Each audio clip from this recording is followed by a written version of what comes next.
I wouldn't say it's a bad outing for Nigeria. I'm a student of politics, and I recognized the challenges for our political development as a country. And I think the former Deputy Senate President did paint a clear history of our politics, and we know that the challenges have been quite enormous. Even when we returned to democracy in 1999, it's been quite a number of challenges involving elections. And that itself has to do with the nature and the character of our politics, and with the kind of politics that we play in the country and the interest involved. It's almost impossible to actually have a kind of perfect elections that we all aspire to have. The changes we want to put in place should actually be changes that doesn't only change electoral processes, that it also works to transform the political culture and institute a different system that is supportive of transparent elections. So I wouldn't say 2019 was bad. We had our challenges. There were things that we need to improve on, and I think all the reports are very clear on it, depending on where you sit. But the reality actually is that there were progress made, but there were as well challenges, and this is what you see practically in every elections. Ordinarily, yes, we had wanted to have an election that is far, far better than what we had in 2019. But we wouldn't actually say that itself was totally flawed or extremely poor as sometimes presented. Kogi elections was a lot of questionable issues that actually emerged in that elections, quite outrageous and totally unacceptable, particularly the behavior of many of our politicians, how processes were deeply undermined. I was there personally. I monitored the elections. I knew how it started. It started very strong, quite well.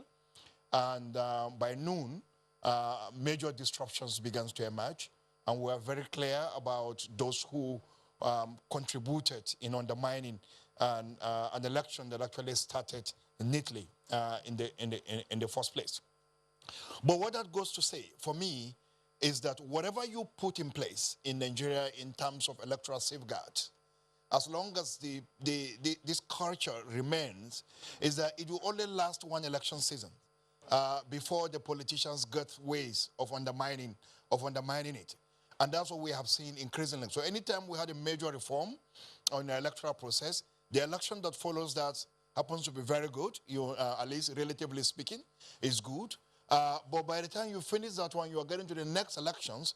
People have perfected ways of actually manipulating the process or undermining the process, and then they go out there to attack the next phase of the elections, and then you have a very bad or poor elections. And that's the context in which I try to compare probably what happened in 2015 and what happened in 2019 elections, is that people are beginning to perfect the elections and trying to find out gaps within the system and go out there to undermine it. And that's what we want to see change. And that these changes, as much as we think that the processes must change, but we think it is very important that our politicians and the political culture in the country as well change. If we put all the process, all the brilliant systems in place, and our politicians remain the same, we can't sustain it. And so what we should be talking about is how do we transform this system, strengthen the process, and transform the political culture. That's the key thing. And citizens have a very important role to play in that regard.